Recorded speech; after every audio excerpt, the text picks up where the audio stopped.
even in any other year. This has never been just any other game. We're basically all on the same team, except for this game. It is totally different than any other game there really is. Navy is a special team. Army is a special team. They're there for a special reason. It's not just about the football. You have 90 seconds to say your goodbyes. The emotions of every mom and dad, their pride in the choice their children made, that a country is worth fighting for. That's a very special kind of individual. It's not easy to do, but that's why not everybody does it. Oh, beautiful, for spacious skies, for amber waves of grain. This hasn't been just any other year. But while so much of life in America has been so profoundly changed, the rhythms of life in these two institutions have gone on. They simply have to. For purple mountain majesties, above the fluted plain. You are signing up to lay down your life for someone else. It's not for the faint of heart. How many parents can say that about their kids? How many? Not a lot.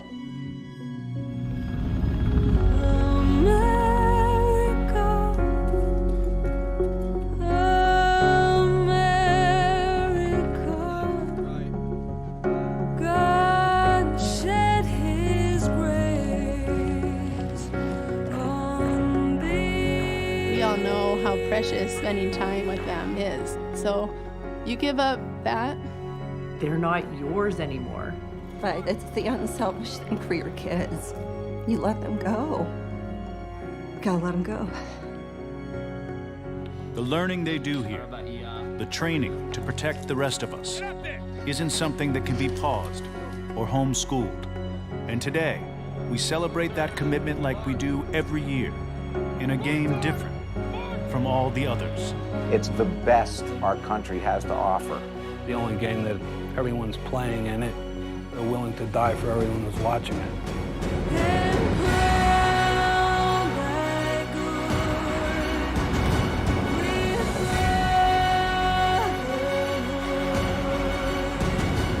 I just admire the ability to make such a difficult choice. They would do whatever it took to protect our country.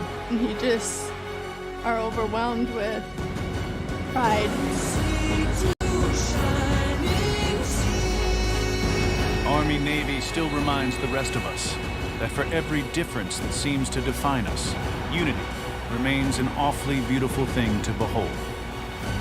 Under one flag, as one nation. It's much, much bigger than football. Any parent that sees their son run out on that field, it chokes you up.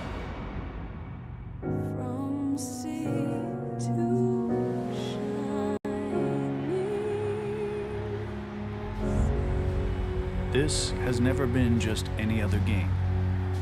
This is Army-Navy.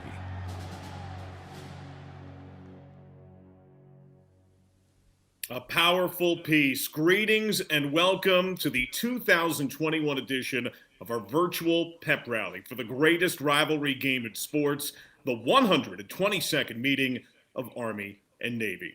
I'm John Sadak of CBS Sports in Westwood One. I've spent the last 8 years calling Navy home games on TV for CBS Sports. This will mark my 8th year on the national radio call of the spectacular event for Westwood One. To our veterans, we thank you. Your service to country means more than we can ever accurately express. Army-Navy is the purest, truest, greatest rivalry in sport.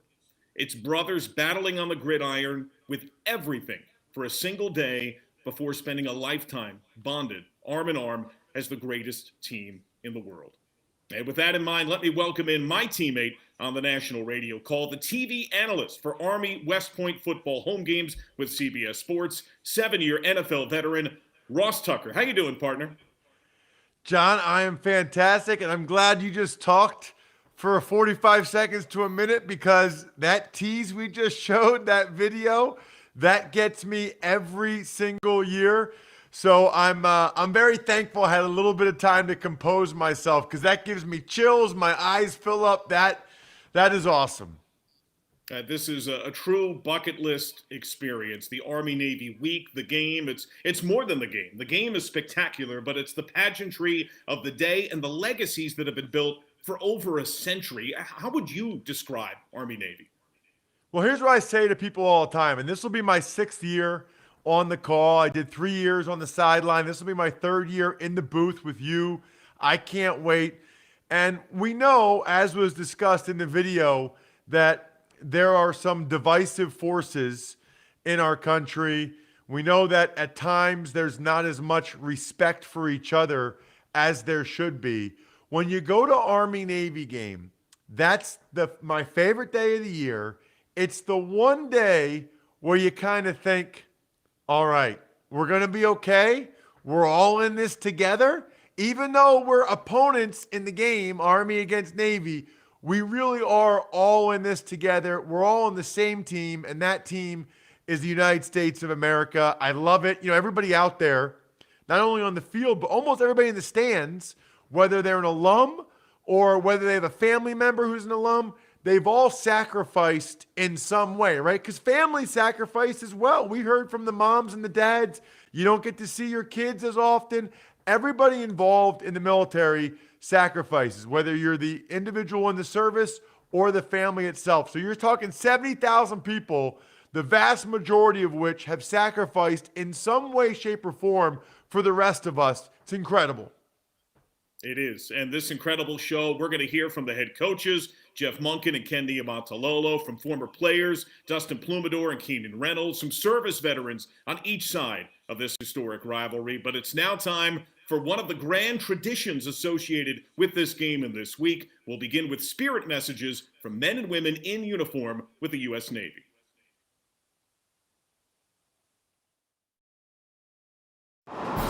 From Fibron 1 and USS Essex, an 11th Marine Expeditionary Unit deployed to 5th Fleet.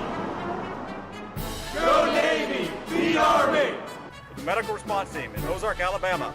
Go Navy! Beat Army!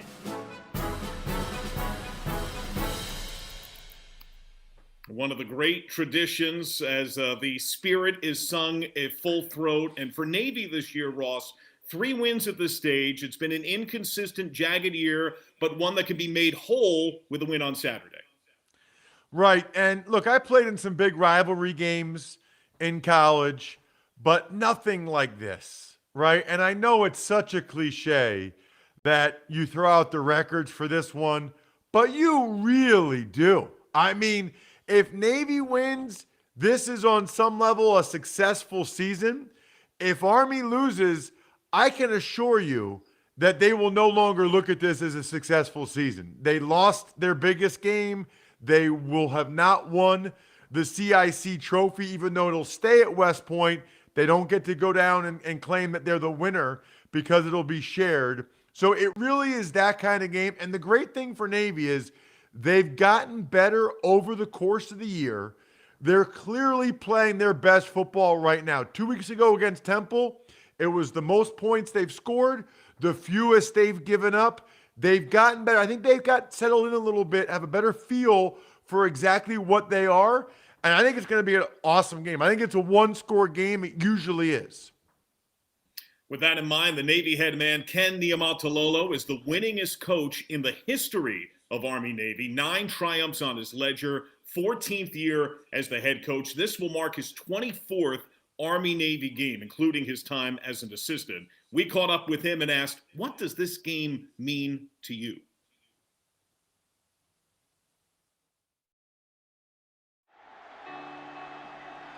The Army-Navy game means everything to me.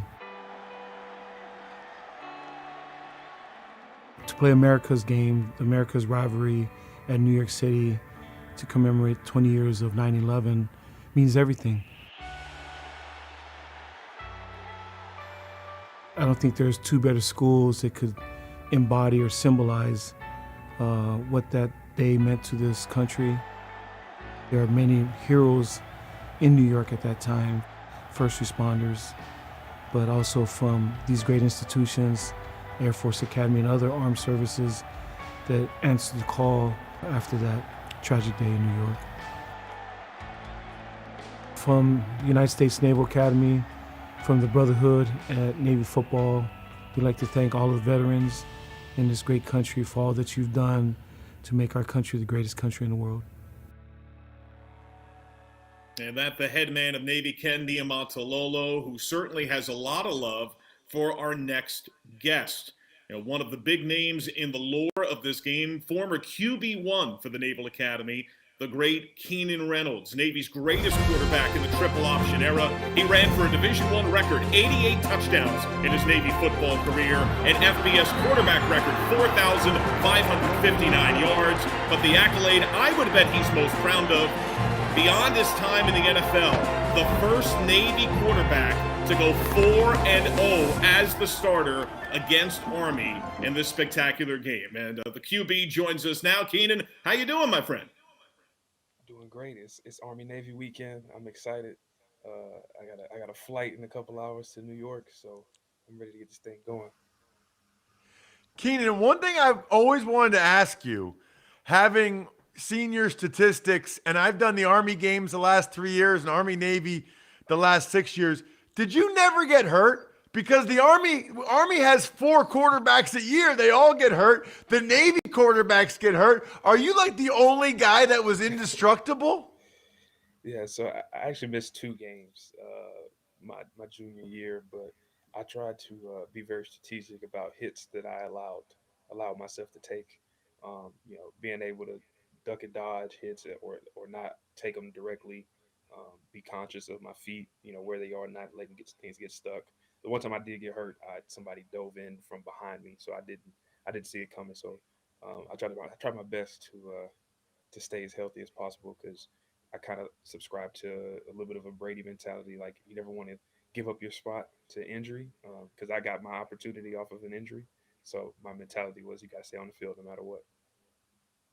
Beyond your prowess as a player, you have been an analyst for us at CBS Sports. You've been on a podcast regularly through the season looking at this year's Navy team. What's your take? What's your feel on this year's Navy squad as it goes into Army-Navy? Yeah, it's certainly been a rough patch for us. We've been rather critical here and there about the team, but these guys have fought, game in and game out. You saw what they came out and did against Cincy, who's in the playoff. They held their own in that first half against Notre Dame. They've been in some tough games. They've had, the third hardest schedule in the country. At one point, it was the hardest.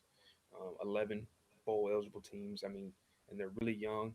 A lot of freshmen. I think one of the craziest things I heard was like 9 out of the 11 on their kickoff return team were freshmen, which is unheard of. Never saw that in my time playing. So, they're learning. They've played a lot better on offense the last two games.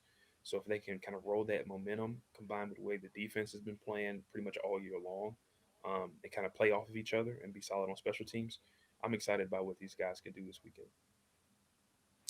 I'm curious, Keen, obviously when you were there and before and after, Navy had that unbelievable run just in general, and especially against Army. What have you seen the last couple years, other than the Malcolm Perry senior year, that it feels like Navy's taken a little bit of a step back? Any particular reason you think that is?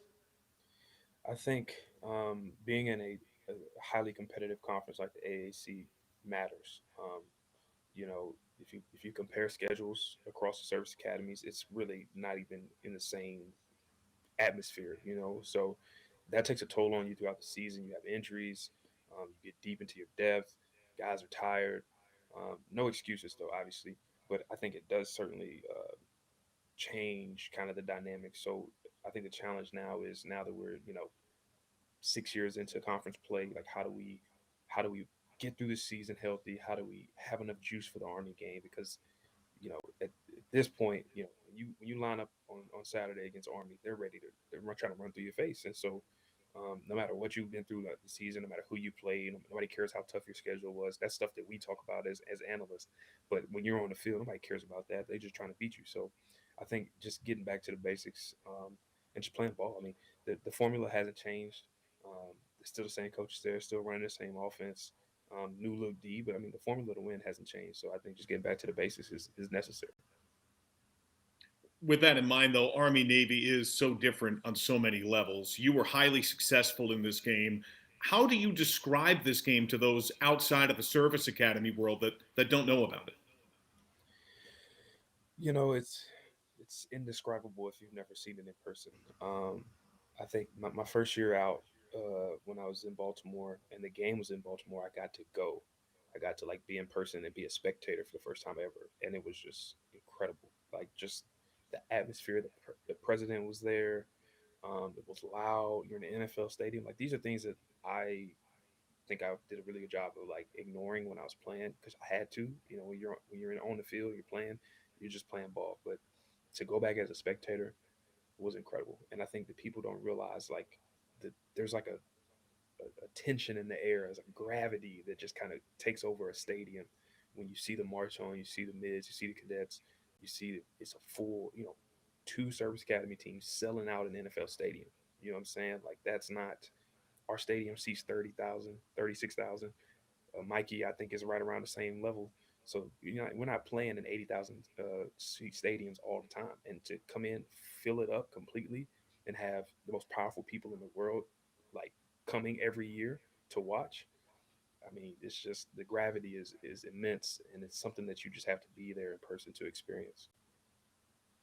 Keenan, I've always wondered, obviously Army's had some success over the last few years. Do you root for them when they're playing other teams? In other words, do you want Army to be 11-0 and then you beat them? Or do you want Army to lose every game just because you dislike them that much? No, to be honest with you, I don't really keep up like game to game. I mean, obviously watching their schedule. But, as far as like rooting for or against, not really. If they're playing somebody like they're playing a Power 5 team, or if it's like the Air Force Army game, I watch it as a fan of the game, as a spectator. By the way, the Air Force Army game was amazing. Crazy ending, great to watch. So just, I kind of watch it more as a fan than of the sport, of the game, less rather than being like, I want these guys to win or I want these guys to lose. Keenan, thank you so much. Really appreciate it. Thank you, guys. That is Keenan Reynolds, former quarterback of the Naval Academy, who was right in the thick of so many major moments in this historic game. Up next, we'd like to welcome in another member of the CBS Sports family. Sideline reporter Jamie Erdahl will work the sidelines for CBS TV in this 122nd Army-Navy game with her season-long partners, Brad Nessler and Gary Danielson.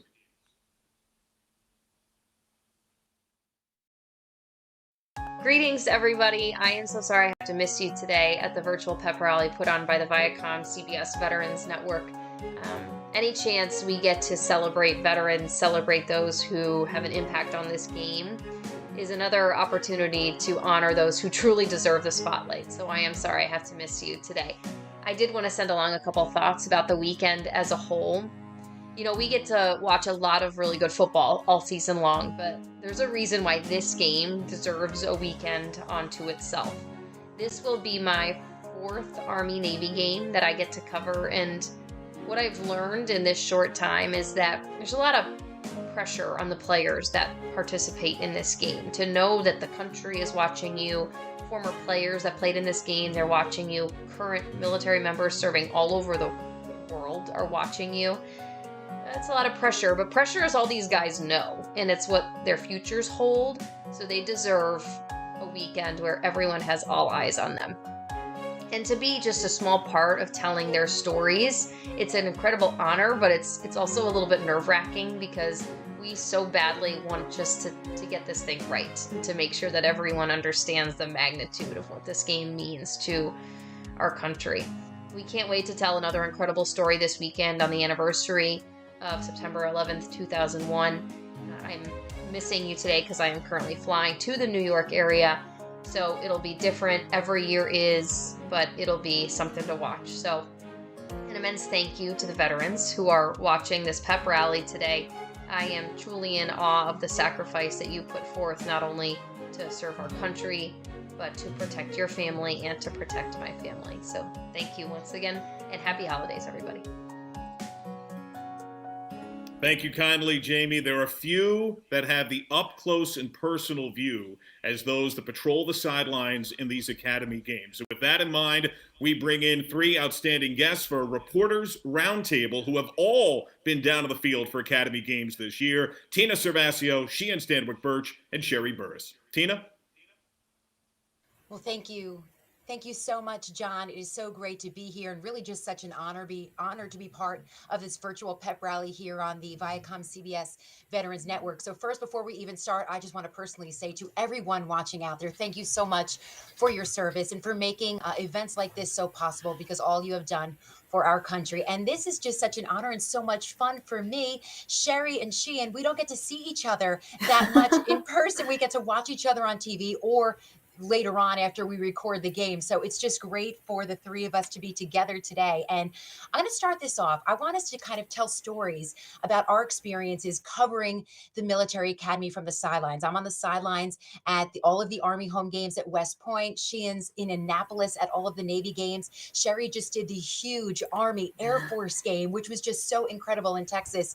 And I know we all cover all sports, all different levels, college, the NBA, NFL, college basketball. But there's something special and different about covering the military academies and being on the sidelines of these football games. So, Sherry, I'll start with you because you and I had a long conversation heading into that Army Air Force game. One of your experiences and one of your big stories, and just, if you could just share with us. It was absolutely amazing. Tina, thanks for hosting all of this, and everyone too who's watching. We appreciate your service. Thank you so much. And that Army Air Force game was absolutely spectacular. I've covered NFL, bowl games, Stanley Cup finals, but there was this buzz. Not only were we in a baseball park, which made it absolutely amazing, just the rivalry of Army and Air Force, and an overtime game at that. So there just was so much going on. And I remember Coach Monken telling me that they represent the 1.3 million servicemen and women. And you felt that. And that really was the essence of the Service Academy game, is they're playing for more than just themselves. And these cadets have so much on their plates. And to add a sport that the country loves, as Jamie said, it also, the spotlight is rightfully deserved on Saturday. Sheehan, take us to the sidelines in Annapolis and what you've experienced over the years that's so unique. Well, I love Service Academy football. It's been awesome. This is my 10th year doing Navy football, and Annapolis has become one of my favorite cities. I mean, it is so amazing, but you just get the feel when you're down there on campus. You just get a sense of they're serving a greater purpose. So when you talk to these athletes, and really, it has become way more clear every year, but when they talk at the beginning of the season and they mention these are our goals, and it's always to win the Commander-in-Chief's trophy, to beat Army if you're Navy, and then obviously do well in your conferences and go as far. But it is clear that these games, these Service Academy games, mean so much, and they can remember every detail, the seniors, when they look back of every game.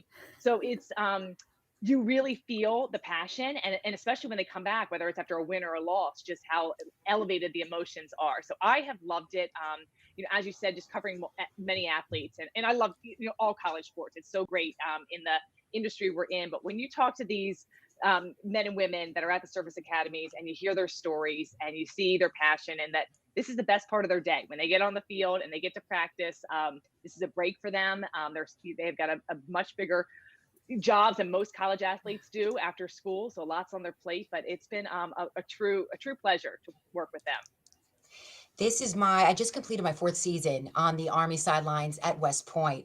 And this will be my 2nd Army-Navy game, working the sidelines for Westwood One Radio, as well as reporting and kind of co-hosting during the pregame, the march on, and the tailgate broadcast for CBS Sports Network. So we are on the air at 12 noon.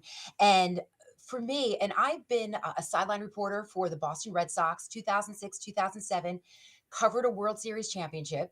I was a sideline reporter for 8 seasons for the New York Knicks, and they had one great season during that time when they won 54 wins. The other seasons were a little tough. When I do these games, when I speak to Coach Monken, and when I speak to these players, when I walk away, of course, I'm walking away with incredible information that I want to share during the broadcast. But I feel better as a person, and I feel smarter. The information that they give us, and they make me want to be better as a person, because I know that these young men, when they play that last football game for Army, it'll be that bowl game. But, for these midshipmen, it'll be this game on Saturday. They're going to walk away and serve our country.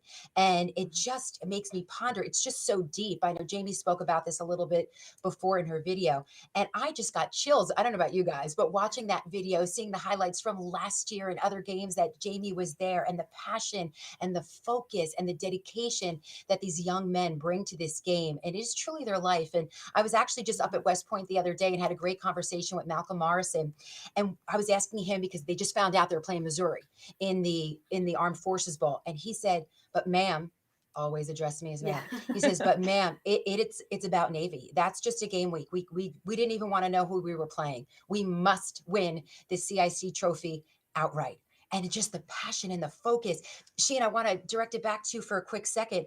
But I talked to Michael Cooper this past week. He says, wipe out those records. I mean, can you describe, especially over the decade that you've covered these Navy teams, it doesn't matter what the records are when it comes to Army-Navy game. How do they make that happen? Yeah. I mean, it's like the ultimate rivalry between both teams. And I heard Ross and John talking before about how, we really do throw out the records. And I think it's so true. And for a team like Navy, it has been a disappointing year. They haven't gotten a lot of the wins that they wanted. They lost to Air Force. But right now, to beat Army it would be amazing. And that would end the season on such a positive note. And they've had such amazing leadership. And Niumatalolo and the whole coaching staff has talked all season long of just how many great leaders they have, that, they through injuries and just, tough schedule and some other things, haven't been able to have the success on the field that they wanted. But the locker room has been a great success story with all the leaders that they have. So to beat Army would be amazing, and to play spoiler. So I think there's a lot on the line for both teams. And, even hearing Keenan Reynolds talking, who had so much success at Navy, I mean, I'm sure he remembers every single detail of those Service Academy games. I want to shift it to Sherry for a second. Sherry, I'm so excited for you. You're covering the Jets Saints game on Sunday, the day after the Army-Navy game right there at MetLife Stadium. Elijah Riley played at Army. He is now starting for the Jets. And I just want to kind of get your take on, he's going to be a different animal, as you've been talking to, I'm sure, this week. But, just when you talk to these Service Academy players compared to the NFL, like, what has been your experience just knowing that you're going to be able to tell Elijah's story on Sunday to an NFL audience? Exactly. So, Tina, I was just reading about that. We haven't had a chance to talk with him yet. I'm going to get him because I want to know. I read the article. He said, Army-Navy this weekend. Like, yes, we have the Saints. Yes, I'm a professional football player, but it's Army-Navy this weekend. So I can't wait to talk to him, get his excitement level. He did mention that the Army in him, the rigor schedules really impacts the way he handles football too. He joked that some coaches, some teachers wanted you there 10 minutes early, and that was on time, some an hour. So knowing that he can go into his meeting room and be like, hey, I'm early, I'm on time, military time. Like, I have this strict upbringing from being at West Point and carrying that to the NFL. Is really something special. And as you said it, I'm really, fingers crossed, hoping we can get that in the game on Sunday. And I want the NFL audience to hear that story about him, because I want everybody to know about these young men and the young women that are working on staff on these sidelines that I get to meet, and just also just all the West Point graduates. And I'm sure you see this, in Annapolis as well. She and when they come back and they're on the sidelines, and just the reverence that they have and the respect for these young men that are playing, some teenagers, but they know the future that lies ahead of them, and they're there to support them. Thank you, ladies. It's so great to see you. Usually see you on the sidelines of these games. I know. So good to see you guys in person. And we are also excited. I can't wait to watch you guys. Thank you. Yeah, it's a big weekend for football. It's going to all come down at MetLife Stadium. And look, emotions are going to be high for everyone. I know West Point graduates that have been talking about this game since it was announced to be at MetLife Stadium because of the 20th anniversary. And I've been talking to several veterans retired from the Army that, went in and they fought in this war. And they're going to be there. They said, we are going to be there. They're flying in from every corner of the country. So it's going to be just a special place to be together with everyone. Ladies, enjoy the rest of your evening. To our viewers, our veterans watching, once again, thank you. John and Ross, you guys could take it away. I remember watching you guys last year on this feed. It was so much fun. It got me ready for my first Army-Navy game. Back to you guys. Thank you kindly, Tina, Sherry, Sheehan, outstanding storytellers. Excellent job. We can feel the passion that's there that we all share for this fantastic game. And that's also there from another Spirit message. Time now to welcome in Colonel Gregory Gadsden, West Point alumnus, who served in the United States Army for over 2 decades as a field artillery officer. He delivers his story and his message on this special week. Colonel Gadsden?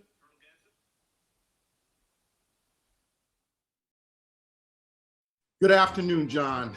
Thanks again for having me back just to share a few of my thoughts on this great game we call the Army-Navy game. Again, my name is Colonel Greg Gadsden, United States Army retired. I was commissioned in 1989 from the United States Military Academy as a field artillery officer, where I was fortunate to also play Army football for 4 years. Again, I served for 25 years as a commissioned officer. At year 17, I was wounded during Iraqi freedom, during the surge. And ultimately, those wounds cost me both my legs above the knee. But I was both fortunate and blessed to be able to continue my service in the Army for another nearly 8 years after I was wounded. I think about, the lessons I learned that ultimately allowed me to push through some of the challenges in my life on those fields of friendly strife. No doubt had an impact. Those my teammates that I served with and the men on the other side of the ball that I played against certainly have inspired me throughout my service. So what an honor to be able to kind of share this special day, this special game with all of America. Thank you. Thank you kindly, Colonel Gadsden, for your sacrifice, your strength, and your service. And Ross, that brings us to Colonel Gadsden's alma mater. You cover the home games at Army. Give us a feel. What's this season been like? What's this year's team like for Jeff Monken? Well, they have a really good team. It's been interesting because they won 4, started out 4-0. Then they lost 3 in a row. Then they won 4 again, including a couple of impressive wins over both Air Force and Liberty, probably their 2 best wins of the season. Even in the middle, they got banged up at quarterback, losing both Christian Anderson and Tyre Tyler at times. I would love to have seen what those games would have been like against Ball State, Wisconsin, Wake Forest if Christian Anderson was able to play the whole time, but that's not how it goes. That's why we talked about Keenan Reynolds, about the way he was always able to stay healthy, but they're really good on the defensive side of the ball. They've sent 4 guys to the NFL in recent years, John, and they've got 4 guys on this defense that I believe will at least get an opportunity in NFL training camps, which I think says a lot about the talent that they've brought in recent years. I would love to get your take on perhaps the biggest man on the field, Andre Carter II, listed at 6'7", 265, and challenging for some all-time sack records in Army lore. He's the best pro prospect they've had since I've been doing their games. He's extremely gifted. He moves so well. He was a high school wide receiver. He's still kind of growing into his body, but he's got really good hands. He's got a couple good moves, and he was almost unblockable. Remember, Army defense on the field less than any other defense in college football because they lead college football in time of possession. To already have 14.5 sacks with a game to play is simply incredible, although I don't know how many opportunities he'll get against Navy. So quarterback is such a critical position in any game, and that can be heightened here. Army had a similar hurdles and challenges with injury at quarterback a season ago. What do you expect in terms of the Army quarterback play? Who will be behind center and for how much? Yeah, I would expect it to be Christian Anderson and Tyre Tyler, with Christian Anderson, the senior, probably getting the lion's share of the reps, but they do like to mix in Tyre Tyler. It's interesting. he has a different tempo when he runs the football. So it's almost like when you're the defense, you have to get used to who the quarterback is because they run it differently. Anderson, more of a long strider, has better long speed. Tyler is super quick up in the hole. So it has a different rhythm for the defense. If there is one greatest strength of this year's Army team, what is it? The middle of the defense. So you start with the nose tackle, Nolan Cockrell, who is fantastic. He's an NFL prospect. Then you have the linebacker, Eric Smith, who's been starting for 3 years. And the linebackers next to him the last few years, Cole Christensen, John Radigan, they're both getting paid by NFL teams right now. So that tells you a little bit about Eric Smith. And then 2 of their 4 captains are their safeties. In fact, I just named their 4 captains: the nose tackle, the middle linebacker, and the 2 safeties. I know you do a lot of baseball. They say you want to be strong up the middle. Army is very strong up the middle. Marquell Broughton, Cedric Cunningham, their 2 safeties, outstanding. And that's very much by design of the head man, the 8th-year head coach of Army West Point, who has led the cadets to wins in 4 of the last 5 Army-Navy games. And Ross Tucker had a chance to catch up with Jeff Monken.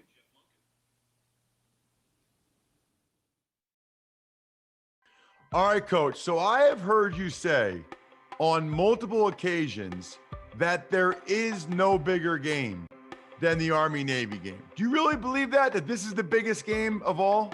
Yes, this is the biggest game of all. There's no bigger game than this one. What is it about it that makes you feel that way? Because every player on the field and every classmate of theirs that's sitting in the stands have all made a pledge to serve this nation and would be willing to pay the ultimate price, their lives, for the freedoms of everybody watching. And that makes it unique and special and different from all the rest. I don't know if there's anything that could make a game more significant than that. I know it's kind of a cliche when they say throw the records out or whatever. And I know Navy's record is not as good as yours this year, but this really is a situation, right, where if Navy beats Army in this game, that makes their season. It's a game that is played with such incredible intensity. I've just never been a part of a contest like it, not in any other game, against any other team, in any other situation. And that makes it such a competitive game. It is true that we've won some games this year. I'll assure you, if we don't win this game, this season's going to be a disappointment. The people watching this show are all the men and women that are in the service that obviously are fired up about this game. I know because I get a chance to talk to you a lot during the season, Coach, how much they all mean to you. But I did want to give you an opportunity to speak directly to them because I know that you feel like you guys represent them every time you take the field. We do. And it is an incredible source of pride for us to wear this uniform, for our players to run onto the field wearing the Army colors with Army emblazoned across their back, and to represent the over 1 million men and women who serve in the United States Army. We are Army's team, and it's who we play for. And it's our desire and our hope that every time we play, that we're representing them in a way that the American people would see our soldiers as a group of people that are committed to a cause much bigger than their own. They have a sense of service to others that is uncommon. And I hope that comes out in the way we play and the effort with the way we play and the way our guys interact and they see our guys celebrating and lifting each other up when things go good and when things don't. And that's the American soldier. So we work really hard to represent those men and women every day with the things we do here at West Point, and certainly when we take the field and have a chance to play in front of a national audience. And I'm so proud of our guys, and our soldiers do know that our players cannot wait to join them in those ranks and become American soldiers with them and fight with them side by side. Coach, thanks so much for the time. Good luck on Saturday. Be Navy.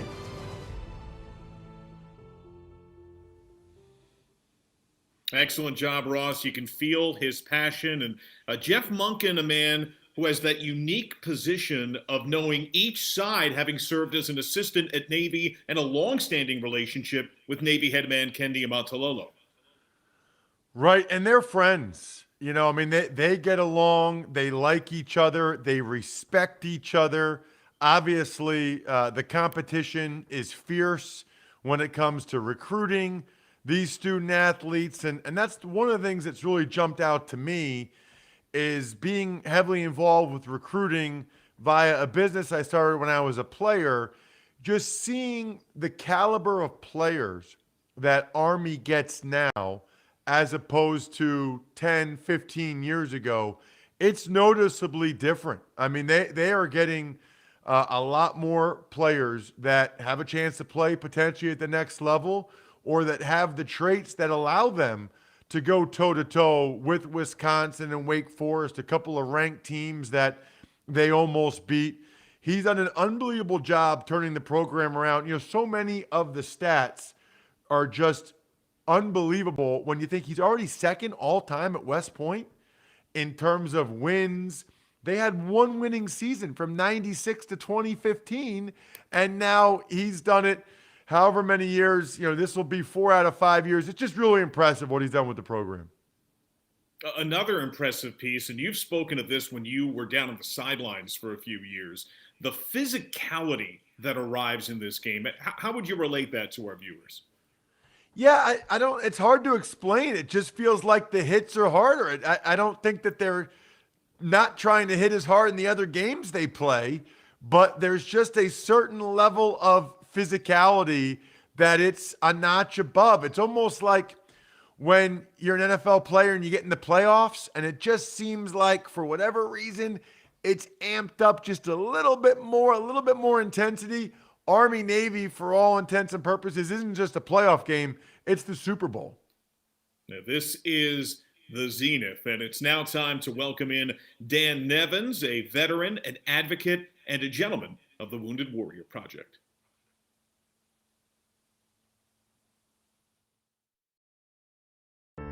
Hi, my name is Dan Nevins, and I am a combat veteran. I'm a professional speaker, a yoga teacher, and what I think defines me the best is just a huge advocate for wounded veterans living with both the visible and invisible wounds of war. Similar to myself as a wounded warrior living with traumatic brain injury, as well as a bilateral below-the-knee amputation. And I am excited for the Army-Navy game.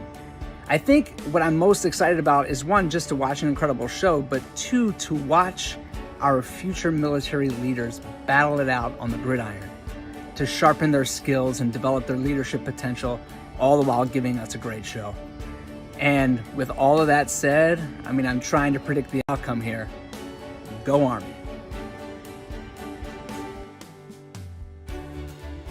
And we give kind thanks for your service and for joining us here today. And, you know, Ross, I think he touched on something that's also very special and emotional about this game. This game for the seniors on each side, both on the field and in the stands, represents one form of finality, but truly it's the beginning of a whole nother period of life and of service for the men and women that are in those uniforms that give to our country.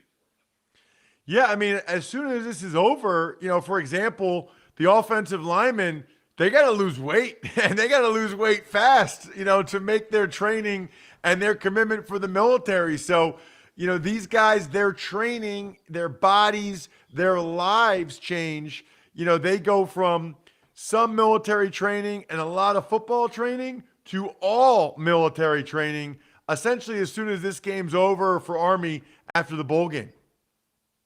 There are so many traditions associated with this game. The prisoner exchange, the march on, the flyovers, the singing of the alma maters. Is there one that resonates for you each year? Oh, yeah. Singing of the alma maters. When everybody is silent and they're all looking at whoever gets to sing second or, whoever sings first, and they're standing behind them. I didn't go to either one of these academies, but it chokes me up just thinking about it because I feel like that's the way we all should be. Even if we disagree, even if we're on different sides of an issue, maybe, we are still all in this together. And even if we can be adversarial for a certain period of time or surrounding a certain discussion or competition, once it's over, we should be back on the same team. And you feel that when you see the losing team stand behind the winning team and vice versa. I'm right there with you, also along with the emotional element that can come with that moment. On a lighter and fun side, the uniforms are unique in this game. That's its own big moment when they get unveiled. What are your thoughts on the uni look for 2021? They do an awesome job with it feels like a really intense competition. It feels like it's Nike against Under Armour and bragging rights are on the line. I love it. I love that they go all out for the service academies. And, there's rarely a year I don't think either one of them is awesome, and this year, taking a look at both, I think it's very, very cool. I like how they coordinate it so that one's dark and one's light. Obviously, that makes sense. And it's always nice to see the contrast on the field during the game. Yeah, we have had a couple of years where they've proven to be actual camouflage. The snow game in Philadelphia when Army had the whites, and last year in that dense fog when it was played at Army with the olive Army drab uniform against the field. It was hard to see. It's a great point, John. That's a couple games like that where the weather was a major factor. And obviously last year was unique unto itself with the game you and I were there being played at West Point, which, hadn't happened in a very long time. Obviously unique circumstances, but that was a whale of a game. Even though Army clearly had the better team, Navy was right there with them all the way. And so these outstanding rivals will meet once more in the 122nd clash, and this year coming at MetLife Stadium. It's something that's been touched on by many over the course of this broadcast so far. 20 years ago, the horrendous attacks of 9/11 were suffered with New York City at the epicenter and at the NFL home of the New York football teams. That's where this year's game is going to be played. What is that like for these men on each side to be in an NFL arena like this? And your thoughts on recognizing that horrible tragedy from 2 decades ago? Well, it's interesting because, that, believe it or not, was before their time for these young men. They don't remember it. Obviously, they've heard about it. They know about it. That's hard to believe, right? You talk to these guys, they're so mature, you don't notice that you're talking to someone that much younger. And then they're like, yeah, I don't remember. You don't remember September 11th, but they were either not born or 1 or 2, but they know what it represents. Because I know talking with the Army players before they played on September 11th this year, that they understood the significance of it. I think they know there's a reason why the game's at MetLife this year. And I personally am thrilled that these guys get the opportunity to play in front of an NFL stadium and a packed stadium. I know that was really unique and cool for me when I was an NFL player because I didn't really experience that in the Ivy League. I'm glad that at least once a year, these guys get to experience what it's like to play in front of a gigantic crowd. In terms of 2001, that proved a year that redefined our nation. In the wake of those horrific attacks on our country suffered on September 11th, the Army-Navy game took on a whole new meaning. And we'll flash back to the highlights. The cadets scored on each of their first 2 possessions, led 13-zip out of the gate. President Bush was on hand. Big plays dominated the day. The biggest, Omari Thompson, 96-yard kick return for a TD to spark the second half. The second longest in Army-Navy history, the longest in 100 years as Army triumphed in front of a Veterans Stadium record crowd of nearly 70,000. And with that in mind, we will bring in the next guest as we will welcome in the Army West Point Dean of the Academic Board, Brigadier General Shane Reeves. General Reeves?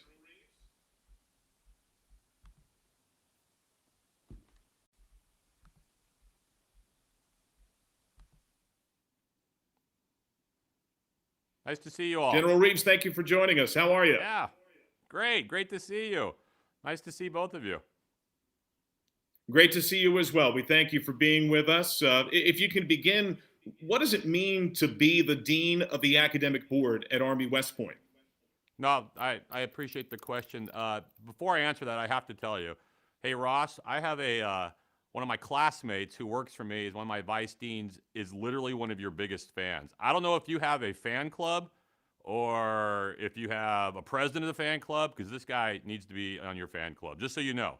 He loves it when you come to West Point, and he's like, you're going to be on TV with John? I'm like, yeah, Ross is on there. So just so you know, I just want to Well, who is it? What's his name? His name is Rob Barnsby, and I'm telling you, I'm going to put you in touch with this guy. He would love to meet you. That would be awesome. Rob, thank you for your support. I love doing the Army games. My only frustration, Brigadier General, was in the Liberty game when Jacoby Buchanan had such a big game for Army that I wasn't calling that game. I wanted to yell, "Fire the Buchanans," when he kept scoring touchdowns. That was probably our most complete game of the entire season. I'm going to get back to your question about what it means to be the Dean of the Academic Board, but I could talk football for a long time. When we went up 31-3, I was like, Liberty keeps going for it on fourth down. Our defense came to play that day. I mean, they did. But anyways, being the Dean of the Academic Board, I'm just going to tell you, it's awesome. It is the greatest job in the world. I love every moment of it, and it's such an honor to be able to be the head of the academic program at West Point because of the cadets. I mean, the cadets are as good as billed. I mean, all the things that we say about the cadets is true. I mean, they are the best that our country has to offer. But what's really humbling about having them under my tutelage is the fact that they can do anything they want in their life. They are talented enough to go anywhere, to do anything. Yet they're attracted to West Point by the very idea of sacrifice and service. I mean, and ideals appeal to them. Duty, honor, country. Those are cliches to some, not to these kids. These kids love it. They care about it, and that's why they're here. And so when you see that passion on Saturday, the other thing that they are is they're extremely competitive. They do not like to lose on either side. And so it is a really fun environment to be around such high achievers that are very competitive, and they bring their A game every single day at the academy. We appreciate that. We're going to welcome in one of your counterparts, the Navy Commandant of Midshipmen at the United States Naval Academy, Colonel James P. J.P. McDonough. How are you, sir?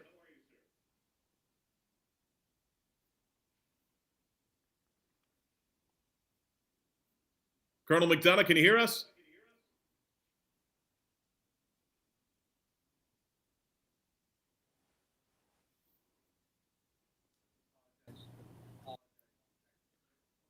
Apologies, we're having some technical difficulties right now. We'll continue with General Reeves.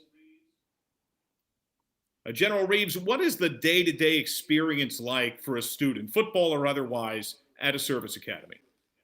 Oh, it's extremely relaxed. Very little going on. No, of course I'm kidding. Okay, they do. It's packed.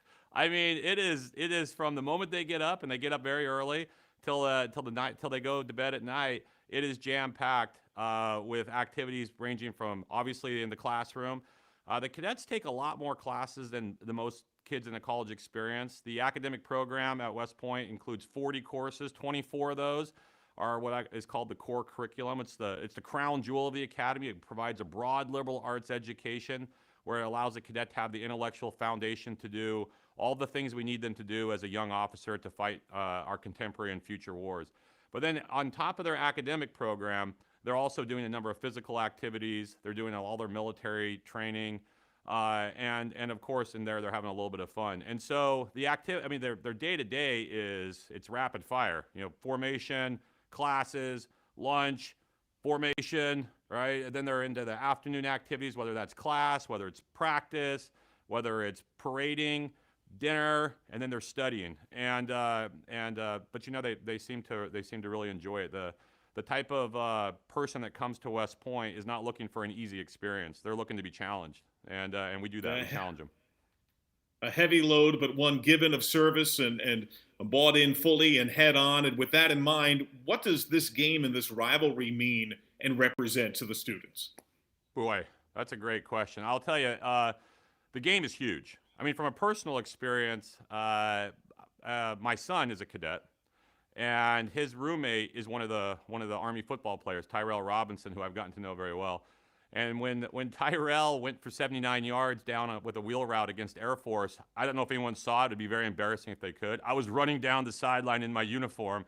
He went 79 yards. I went about 25 yards. But it was amazing. And my son was at the game, and they're going crazy. And there's this great synergy between the Corps of Cadets, the football team, and the entire West Point community when it comes to all of our Army athletics. And so it means a ton to the Corps of Cadets as well as the football team to represent, and they really want to represent the country in the best way they can.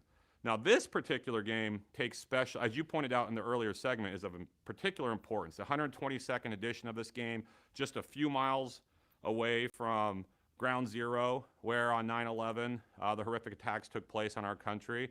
And the fact that we are able to, with the uniforms, represent Task Force Dagger and those special forces, the United States Special Forces that were the tip of the spear right after 9/11, that was our response to those attacks, is really an honor for West Point and for our cadets, and they have really taken that on as something that they're excited about.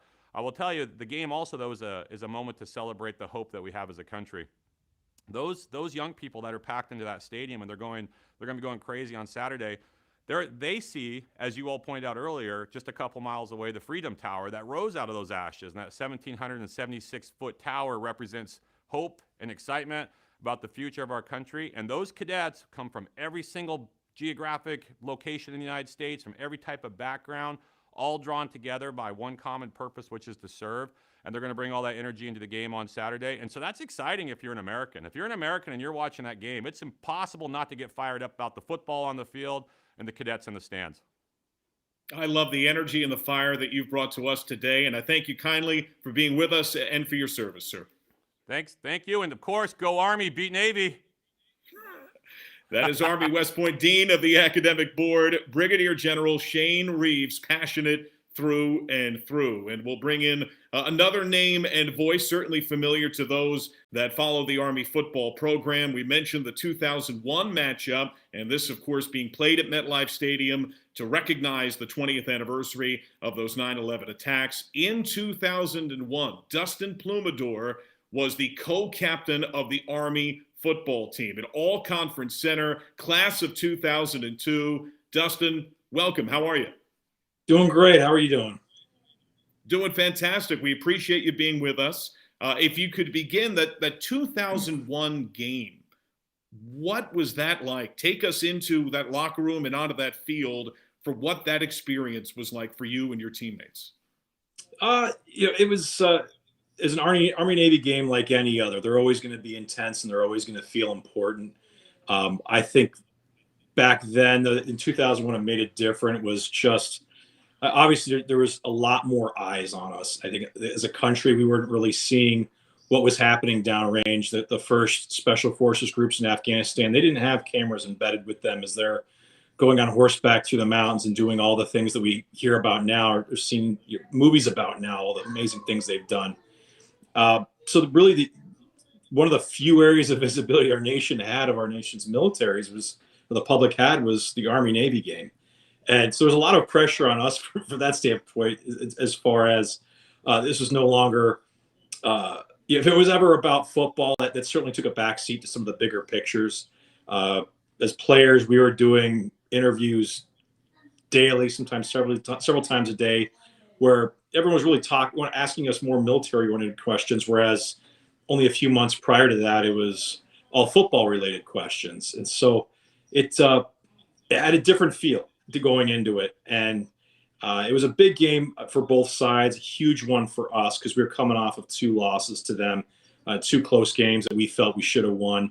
And we really were trying to bring our program back to really trying to get it to where it is today, and where the guys of today have brought it, and have brought it there for the last 5 years. So I think we all had a lot of questions. Who was going to be there? Who was going to talk to us? Well, President of the United States enters the locker room and talks to us before the game. And it just, the faces were bigger. The intensity really just kind of built and built and built and built. And I'll tell you, going all the way out to the coin toss, nothing like it, like the energy that you just physically feel when the crowd erupted when President Bush took the field for the coin toss. I've never witnessed anything like that at any Army-Navy game before. It was just, I've never heard anything that loud. You could actually feel the shockwave of that noise. It was incredible. In terms of the rivalry, how do you view Army and Navy? What is it like, that game day on the field, versus what is enjoyed and shared for years and years to come? I think away from the field, and when you're no longer a player, it's a lot of the rah-rah, tongue-in-cheek, cheers and things like that. As a player, I think a psychopathic rage just sort of overcomes you in the days leading up to it, where even sometimes you get a little bit of day, you wake up just sort of shaking and intense, and you feel like you need to go block somebody or do something. Some of that stuff never really goes away, but it's one of those games where there's never any question if the pilot light's on or the fire is going to come on in time. Everyone is at their absolute best. I as an Army fan now, you always hope to see the team really show up at their best. You never really have to worry about that with this game. Both teams are going to show up at their absolute best no matter what. That's a given. And so you're going to see a good matchup. You see a lot of big hits. You see a lot of I think, our absolute best, because there's guys out there who are playing their last game and are very willing to make any play their absolute last play on earth if they had to. It's going to be all out. Thank you kindly. We appreciate you joining us. Thank you for your service, and congratulations on an outstanding career. Thank you. That is Dustin Plumador, former co-captain of the Army football team, who continues to give back in advocacy for veterans and their families and those that have been lost. Apologies, we have had some small technical hiccups. We'd like to try to welcome in once again the Navy Commandant of Midshipmen, Colonel James P. J.P. McDonough. Colonel McDonough, how are you? Good, sir. How are you? Doing fantastic. Thank you kindly. If you could, please describe what your role as Commandant of the Midshipmen of the Naval Academy is like. Absolutely. So I'm equivalent to the Dean of Students at a normal college. So when people think Dean of Students, they think discipline, and that's certainly part of my job, but really my focus is on the moral development of the midshipmen, building them into leaders of character. When they graduate, they're ready to lead sailors and Marines on day one. So I'll tell you, that is an awesome job, and I mean that. I'll disagree with the general. I think I have the best job there is in the Department of Defense. But every day I wake up, and how are we making sure these mids are ready to lead? And and I owe it to their parents. When I got here, I have 4 boys. I said, now I have 4,500 kids. I treat them like my children. I want them to be their best, and I owe that to their parents. So it is certainly more than just getting them, making sure they're doing what they're supposed to. It's a great job. Leadership and skill, so difficult to define, to find, to teach. With that in mind, it can be rigorous. What is day-to-day life like for the midshipmen? They wake up at 5:30 every morning, and their day, just like at a normal college, they have a very tough academic schedule similar to West Point. But not only do they that, they also do parades, they do drill, they have their sports periods. In addition, everyone, we have a lot of Division I athletes. We have 33 different sports, but every midshipman here is an athlete. Everyone plays intramurals, everyone does sports. That physical mission is absolutely key. And then we have professional development, and then their study hours. So most midshipmen, at the earliest they're going to bed is 11 o'clock at night. So from 5:30 to 11, their day is completely full. We eat together, the entire brigade, in King Hall, so that's 4,400 midshipmen. It's quite the cacophony, especially this week during Army Week, a little bit crazy, but there's very few down minutes in the day of the midshipmen. And so that time management is something, and I tell them all the time, this is a skill you will have the rest of your life, both in and out of uniform, is balancing that time. And you speak of that emotion of the Army-Navy week. What does this week, this game, represent for the students? See behind me, my office, it's decorated right now. You know, there's spirit missions, as we call them, mids going out and doing things to motivate each other. I'll say it's kind of the high point. You know, I graduated here back in 1994, and I still remember the importance of the Army-Navy game and what it meant for the spirit of the entire brigade. So it's really one of those events that we all rally around, and it's things that motivate us. So, you know, I've been with the team, both their home and away games, and I've watched them on the field and I've watched them play. And that spirit that the brigade brings them, really, it raises their game. So I'm excited Saturday to see, and it'll be both teams with both the Corps and the brigade there together. So the spirit will be high, and it's important to all of us. It's an energy we can always feel at the game each year. I think I know what your prediction would be in terms of win or loss. Can you give us a final score? What do you think is going to happen? Having, you know, the 90s were different. That, you know, there was a couple 14 years where Navy dominated the score. I think we're back to some of those close games, and you know, I don't know how many, and I'd have to ask the statisticians, came down to a field goal, but I think this game, I think we are going to win it 27-24 with a game-winning field goal as the time expires, and it will be a beautiful day for Navy sports, and we will sing second. We always root for a close, fun game. We thank you kindly. Best of luck to your midshipmen. Go Navy, beat Army. And that is the Navy Commandant of the Midshipmen, Colonel James P. J.P. McDonough. And we appreciate your service and your time being with us. We now like to welcome in a greater member of our own family, the Executive Vice President, General Tax Counsel, and the Chief Veteran Officer of ViacomCBS, a man who has served honorably in the United States Army as a member of the 75th Ranger Regiment and the 10th Mountain Division, Rich Jones. How you doing, Rich? You know, how fortunate we are to be here celebrating two things that are so near and dear to our hearts: the Army-Navy game and our nation's brave military and veteran community. It does not get any better than this. General Reeves, Colonel McDonough, our active duty military personnel, our beloved cadets and midshipmen, our veteran guests, thank you very much for your sacrifice, your steadfast leadership, your unwavering commitment and distinguished service to our country, and for all that you've done for our nation. You motivate and inspire us, and it is an absolute honor and a privilege to have you with us this afternoon. Through your years of dedication and sacrifice, you remind us all that the highest expression of citizenship is service in our United States military. We are eternally grateful. The Army-Navy game, like many of the military-themed programs on our network, is a manifestation of our company's great passion and commitment that we've always had to our nation's veterans. Our founders, Sumner Redstone and William Paley, both highly decorated World War II veterans, would be very proud of our efforts. They would applaud us for gathering rivalry, and in so doing, remembering the service and sacrifice of our brave men and women in uniform and their families. Today, we are very proud of the over 1,200 veterans that are currently employed at ViacomCBS. We never forget our obligation to the more than 22 million living veterans, especially the over 4 million who nobly answered the call of service after the events of September 11, 2001. The ViacomCBS Veterans Network is proud to continue the great legacy of those who came before us, and in ways big and small to do what the company has always done, by making an unwavering commitment to assist our nation's veterans and their families. Our common refrain and watchword is, what can we do to help?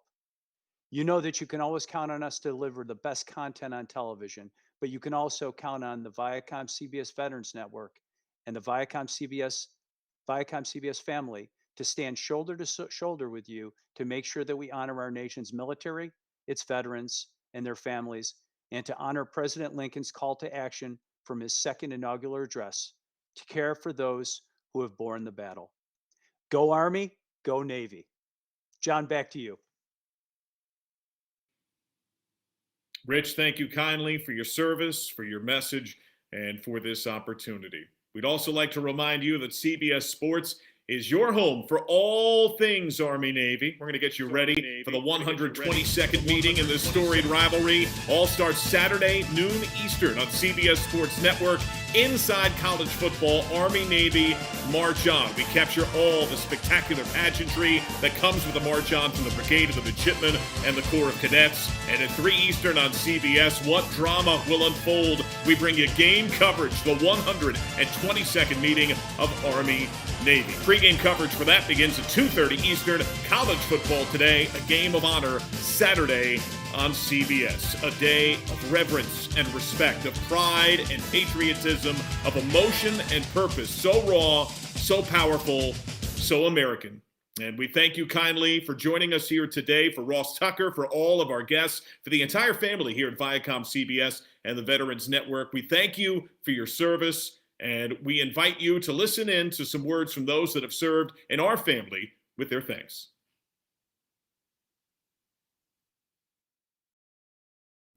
Hello, this is Tiffany Pilgrim from the ViacomCBS Veterans Network. And as a U.S. Army veteran myself, I want to say, go Army, beat Navy. Hi, this is Murph, Season 1 winner for CBS's Tough as Nails. As a Marine Corps veteran and retiree and the father of a young sailor, go Navy. Hi, I'm Torrin Fields, Army veteran from California. Go Army, hoorah! This is Meryl Tangerstall from Season 2 Tough as Nails. I'm here with Sergeant Laura, Isabel, and Normal. Hey, it's going to be the Army-Navy game. Let's go Navy! Ooh. That's not what we do. Oh. What do you guys do? Go Army! Beat Navy! Nah. Either way, both teams going. You guys are awesome. Thank you for your service. Thank you guys for your service. Let's go! Woo! Hey everyone, I'm Will Kelso with ViacomCBS Veterans Network and proud Army veteran. Just wanted to say thanks for tuning in, and let's go Army!